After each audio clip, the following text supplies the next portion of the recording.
Hello guys, कैसे हैं आप लोग। उम्मीद करता हूँ आप लोग कुशलपूर्वक होंगे। और आज काफ़ी टाइम बाद मैं आपको वीडियो लेके आया हूँ आपके लिए। एनसीईआरटी क्लास 10 चैप्टर 4.1 तक की मैं आपको वीडियो अपलोड कर चुका हूँ। मे बी आपने देखी होगी। आज हम चैप्टर 4 क्वाड्रेटिक इक्वेशन के लिए एक्सरसाइज 4.2 की वीडियो आपके लिए मैं शेयर करूँगा आपको। सबसे पहले मैं 4.2 एक्सरसाइज का जो बेस है वो मैं आपको एक्सप्लेन करना चाहूँगा। आप किसी भी क्वाड्रेटिक इक्वेशन का solution of a quadratic equation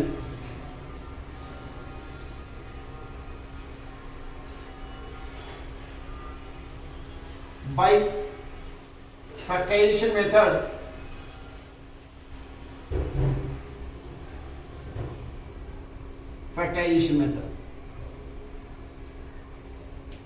factorisation method किसी भी क्वाड्रेटिक इक्वेशन का कोई भी आप इक्वेशन ले सकते हैं। सपोज करिए कोई एग्जांपल लेता हूं किसी क्वाड्रेटिक इक्वेशन का। एग्जांपल के तौर पर 6x² - x - 2 ये कोई क्वाड्रेटिक इक्वेशन है। इसे आप अगर कंपैरिजन करते हैं, इस क्वाड्रेटिक इक्वेशन का स्टैंडर्ड क्वाड्रेटिक इक्वेशन से कंपैरिजन करते हैं, तो आप यहां देखेंगे compare to ax² + bx + c। तो a यहां 6 है, b यहां -1 है और c यहां -2 है। लेकिन आपको ये इक्वेशन जो सॉल्व करनी है, फैक्टराइज करनी है, वो फैक्टराइजेशन मेथड से करनी है। किस मेथड से करनी है? फैक्टराइजेशन मेथड से। फैक्टराइजेशन मेथड आपने 8th में भी पढ़ा है, 9th में भी पढ़ा है। मिडिल स्प्लिट मेथड जिसे कहते हैं, middle split method. Middle split method क्या होता है, उसमें हम क्या करना होता है? सबसे पहले जो ये क्वाड्रेटिक इक्वेशन है, आप पूरी equation as it is note करेंगे आप। 6x² माइनस जो मिडिल टर्म है x वाली, मिडिल टर्म जो x वाली है, उसका जो कोफिशिएंट है, उसका कोफिशिएंट यहाँ कुछ नहीं है, 1 है, -1। माइनस तो मैंने ये ले लिया तो 1 है। इस जो भी कोफिशिएंट यहाँ इस क्वेश्चन के अंदर तो 1 है, तो आप जो भी यहाँ कोफिशिएंट है उसके प्लेस पर आप एक ब्लैंक स्पेस देकर ब्रैकेट लगाएंगे into x और -2। इस ब्रैकेट के अंदर हमें क्या फिल करना है वो ध्यान से सुने। कैसे फिल करना है? कैसे? जो ये कांस्टेंट टर्म है, इस 2 की मल्टीप्लाई आप x² के कोफिशिएंट में करेंगे। इस 2 की मल्टीप्लाई x² के कोफिशिएंट में करेंगे, तो जब 2 की मल्टीप्लाई x² के कोफिशिएंट में करेंगे तो 2 × 6 = 12। 12 को फैक्टराइज करेंगे, 12 के प्राइम फैक्टर करेंगे, 12 के फैक्टर करेंगे। 12 किस के टेबल में आता है आप चेक करेंगे। 2 के टेबल में आता है, 3 के टेबल में आता है और 12 बन जाए 12। अब आप कहेंगे सर 2 के टेबल में तो आता ही है, 2 के टेबल 2 × 6 = 12 और 6 × 2 = 12 भी होते हैं। तो 2 × 6 या 6 × 2 इन दोनों में से कोई एक लिखेंगे। जैसे 3 × 4 और 4 × 3 तो इन दोनों में से एक लिखेंगे और 12 बन जाए। तो पॉसिबल फैक्टर्स ये हुए। इन पॉसिबल फैक्टर्स में से आप एक पेयर सेलेक्ट करेंगे, एक पेयर ऐसा पेयर सेलेक्ट करेंगे जिस पेयर का डिफरेंस तो आए आपके पास 1 और प्रोडक्ट आए 12। तो माइनस करके, डिफरेंस ही क्यों, सम क्यों नहीं। जो साइन यहाँ साइन होता है, अगर यहाँ साइन माइनस का है तो माइनस करके लाना होता है, अगर यहाँ साइन प्लस का है तो प्लस करके लाना होता है।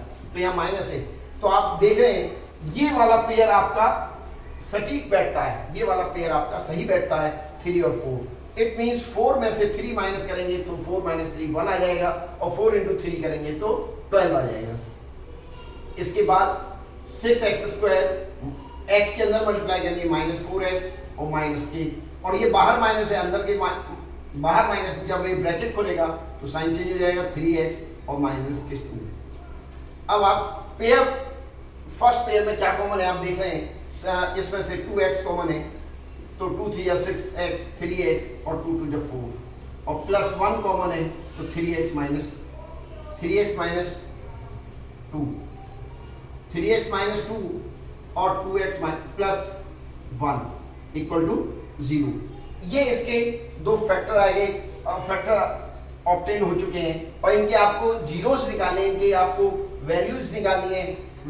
तो 3x माइनस 2 इक्वल टू 0, तो 3x इक्वल टू 2, तो x इक्वल टू 2/3। एक जीरोस तो ये हो गया, और 2x प्लस 1 इक्वल टू 0, तो 2x इक्वल टू -1, तो x equal to -1/2। Second zeros ये हो गया। किसी भी क्वाड्रेटिक इक्वेशन के उतने ही जीरोस होते हैं जितने उसकी हाईएस्ट डिग्री होती है, जितने उसकी हाईएस्ट डिग्री होती है। वो आप पॉलिनोमियल में भी पढ़ चुके हैं, देख चुके हैं। तो इसके डिग्री 2 है, इसके दो ही फैक्टर्स पॉसिबल हैं, दो ही जीरोस पॉसिबल हैं। इस तरह से आपका मैंने फैक्टराइजेशन मेथड से किसी भी क्वाड्रेटिक इक्वेशन का आपको सॉल्यूशन आपको सिखाया। दूसरा मैं एक देखिए, इसी में आप देख सकते हैं, अगर इक्वेशन आपके पास, सेकेंड इक्वेशन लेके एग्जांपल और देता हूं मैं आपको। जैसे सपोज करिए 3x² minus 2√6x plus 2 equal to 0। Suppose करिए ये एक कोई क्वाड्रेटिक इक्वेशन है, इसको भी आप फैक्टराइजेशन करना है, ये यहाँ रूट में है। तो मैंने आपको क्वाड्रेटिक इक्वेशन को फैक्टराइजेशन मेथड से किस तरह से मैंने आपको बताया, पूरी इक्वेशन को आप एज इट इज नोट करेंगे। 3x² माइनस, ये टर्म नोट नहीं करनी, इसकी जगह खाली ब्रैकेट नोट करना है +2। ये जो मिडिल टर्म x वाली जो टर्म होगी, उसका जो कोएफिशिएंट होगा वो आपको नोट नहीं करना, उसकी जगह ब्लैंक स्पेस देकर ब्रैकेट यूज करना है, लगाना है। अब वहां उस ब्रैकेट के अंदर भी लिखते हैं हम, लेकिन बाद में लिखते हैं। कैसे लिखते हैं, पहले आप जो ये कांस्टेंट टर्म है, इस कांस्टेंट टर्म की मल्टीप्लाई x² को कोएफिशिएंट में करेंगे, तो 2 की मल्टीप्लाई आप 3 में करेंगे, तो 2 × 3 इक्वल टू 6। 6 के फैक्टर्स करेंगे, 6 के फैक्टर्स, 6 के फैक्टर या तो 2 × 3 हो सकते हैं या 6 × 1 हो सकते हैं। इसके अलावा कोई और फैक्टर नहीं हो सकते। तो इन दोनों पेयर में से कौन सा पेयर सेलेक्ट करूं जिनको प्लस करके, क्योंकि लास्ट टाइम प्लस का है। अभी पिछले मैंने इससे पीछे का जो क्वेश्चन कराया उसमें माइनस था, तो माइनस करके ही मुझे मिडिल टर्म लाए थे, याद होगा आपको। तो यहाँ हमें प्लस करके 2√6 लाना है। तो इसमें हम कौन सा पेयर सेलेक्ट करें, हम इसको ये वाला ले रहे हैं, 6 × 1। इसको प्लस करके 2√6 कैसे आ जाएगा, तो 6 × 1 को 6 × 1 6 रहेगा, और 6 को हम फैक्ट लिख सकते हैं √6 × √6, √6 × √6, √6 × √6 6 होता है। तो इसको हम कैन बी रिटन √6 + √6, √6 और √6 को प्लस करेंगे तो 2√6 हो जाएगा। इस तरह से आप x के अंदर मल्टीप्लाई करेंगे, 3x² माइनस √6x, और ये माइनस है यहाँ प्लस, माइनस हो जाएगा √6x और +2। अब आप 3x² माइनस √6 को आप लिखेंगे √2 × √3x, और √6 को फिर √2 × √3x +2। अब आप फिर इस 3x² को लिख सकते हैं आप √3 × √3x² minus √2 × √3x minus √2 × √3x plus इस 2 को लिख सकते हैं √2 × √2 इक्वल टू 0, राइट साइड में जो चल रहा था। अब आप देखिए पहले पेयर में आप देख रहे हैं, क्लियर दिखाई दे रहा होगा आपको कि √3x कॉमन है, √3x कॉमन है। तो √3x कॉमन लेने के बाद यहाँ से एक √3 बचेगा और एक x बचेगा, माइनस यहाँ से √2 बचेगा केवल, और यहाँ से दोनों में से आप कॉमन देखेंगे तो माइनस के √2 कॉमन है, और यहाँ से √3x और plus minus √2 equal to 0। It means एक फैक्टर तो √3x माइनस √2 आया, और दूसरा फैक्टर √3x माइनस √2, और ये सेम फैक्टर हुए √3x माइनस √2। तो एक बार इसको 0 रखेंगे, √3x माइनस √2 इक्वल टू 0, तो √3x इक्वल टू √2, तो x इक्वल टू √2/√3, और इससे भी √3x माइनस √2 इक्वल टू 0, तो √3x इक्वल टू √2, तो x equal to √2 upon √3। Same था, तो वही इसके फैक्टर हुए। इसके भी 2 जीरोज हुए, रिपीटेड जीरोज है, रिपीटेड जो जीरोज इसमें है वही जीरोज उससे है। तो इस तरह से आपको मैंने ये किसी भी क्वाड्रेटिक इक्वेशन का फैक्टराइजेशन मेथड से इसका सॉल्यूशन फाइंड करके दिखाया है बेटा। अब आप एक्सरसाइज फाइंड आउट कर सकते हैं। एक्सरसाइज 4.2 देखेंगे आप। 4.2 question 1, find the roots of the following quadratic equation by factorization method. 5 parts इसमें गिवन है और 5 के 5 पार्ट्स क्वाड्रेटिक की फॉर्म में गिवन है, और इन जो पार्ट्स हैं क्वाड्रेटिक इक्वेशन की फॉर्म में इनको फैक्टराइज करना है, और फैक्टराइजेशन मेथड से ही करना है। किस मेथड से करना है? फैक्टराइजेशन मेथड से ही करना है बेटा। अब आप देख सकते हैं, सपोज करिए मैं आपको इसका फोर्थ पार्ट, फर्स्ट क्वेश्चन का एक्सरसाइज 4.2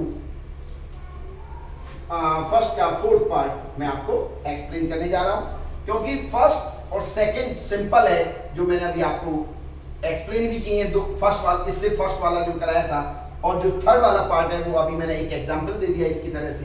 अब फोर्थ पार्ट मैं इसलिए आपको करा रहा हूं उसमें, क्योंकि कांस्टेंट जो टर्म है, कांस्टेंट टर्म जो है वो अपॉन की फॉर्म में है। इट मींस क्या गिवन है? 2x² - x + 1/8 = 0।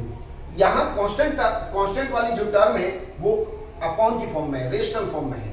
तो आप इसको चेंज कर सकते हैं। कैसे चेंज होगा? दोनों तरीके से हो सकता है। जिस फॉर्म में दे रखा है, जिस फॉर्म में गिवन है, उसी फॉर्म में भी कर सकते हैं, और इसे थोड़ा सा चेंज भी कर सकते हैं। चेंज कैसे होगा? आप सपोज करिए नीचे डिनोमिनेटर में नीचे 1 ले लेते हैं, और आप तीनों का एलसीएम लेंगे हम 8। तो 1 8 जा 8, 8 2 जा 16 x², और 1 8 जा 8, 8 1 जा 8x, और प्लस 8 1 जा 8, 1 1 1 जा 1 = 0। तो 16x² - 8x + 1, और 8 की मल्टीप्लाई 0 में करेंगे, 0 × 8 यानी कि 0। तो 16x² - 8x + 1 = 0। अब आप देख सकते हैं जो गिवन क्वाड्रेटिक इक्वेशन थी वो, और जो अब हमने ऑब्टेन की क्वाड्रेटिक इक्वेशन, इसमें से जो रेशनल फॉर्म था, जो एक कांस्टेंट टर्म रेशनल फॉर्म में थी, न्यूमरेटर डिनोमिनेटर की फॉर्म में थी, वो रिप्लेस होकर एक सिंपल फॉर्म बन गई क्वाड्रेटिक इक्वेशन की, जो एक जनरल फॉर्म होती है। कैसे करते हैं क्वाड्रेटिक इक्वेशन को आपको मैं बता चुका हूं। फिर तीसरा पार्ट मैं आपको उस मेथड से, फैक्टराइजेशन मेथड से करा रहा हूं। आप सिंपल, मैंने आपको बताया, पूरी इक्वेशन को आप एज इट इज नोट कर लेंगे। बस क्या नोट नहीं करना? जो मिडिल टर्म है, मिडिल टर्म का जो कोफिशिएंट है वो नोट नहीं करना, और बाकी आप इसी तरह से नोट करेंगे। इसके बाद इस ब्रैकेट में क्या फिल किया जाएगा, वो कैसे ऑब्टेन होगा? इस जो ये कांस्टेंट टर्म है, 1 की मल्टीप्लाई 16 में करेंगे, 1 × 16 = 16। 16 के ऐसे फैक्टर लिखेंगे जिनको प्लस करके 8 आ जाए, जिनको प्लस करके। तो 16 के टोटल पॉसिबल फैक्टर्स क्या होते हैं वो मैं आपको यहां लिख के दिखा रहा हूं। 2 8 जा, 4 4 जा, 16 1 जा, और बताइए किसके टेबल में? 2 8 जा, 4 4 जा, 16 1 जा, और बताइए किसके टेबल में आपका 16 आता है? तो मैं समझता हूं यही पॉसिबल फैक्टर्स हैं।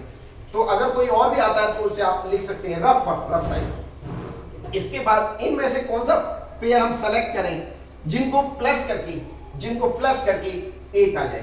तो आप देख रहे हैं, क्लियर आपको पता चल रहा होगा कि इन तीनों पेयर में से यही पेयर एक ऐसा है जिनको प्लस करके आप 8 लिख सकते हैं, 8 लिखा जा सकता है। तो 4 + 4। ओके, अब आप 16x² as it is note करेंगे। ये इस x के अंदर मल्टीप्लाई करेंगे, इधर ये माइनस अंदर जाएगा, माइनस के 4x और माइनस प्लस -4x और प्लस 1 = 0। इस पेयर में से कॉमन लेंगे, 4x कॉमन, 4 4 जा 4x -1, इन दोनों में से कॉमन चेक करेंगे, 1 4x - -1 = 0। इट मींस 4x - 1 और 4x - 1 = 0। It means 4x - 1 same है, इसको हम 4x - 1 का होल स्क्वायर भी लिख सकते हैं। तो 4x - 1 का होल स्क्वायर = 0। तो 4x - 1 = 0, तो 4x इक्वल टू 1, तो x equal to 1/4, x equal to 1/4 2 times होगा क्योंकि होल स्क्वायर था, x इक्वल टू 1/4 और x इक्वल टू 1/4, 1/4 2 टाइम्स इसके रूट्स हो गए इसके। क्लियर? इस तरह से मैंने आपको 4.2 एक्सरसाइज का फर्स्ट क्वेश्चन के 5 पार्टों में से आपको एक पार्ट कराया और बाकी पार्ट आप खुद करेंगे, कमेंट बॉक्स में मुझे लिखकर बताएंगे। और बेटा आप लोगों को अगर मेरा वीडियो अच्छी तरह से समझ आया हो तो मैं आपसे रिक्वेस्ट करूंगा इसे ज़्यादा से ज़्यादा शेयर करें, लाइक करें और सब्सक्राइब करें मेरे चैनल को। Okay, thank you.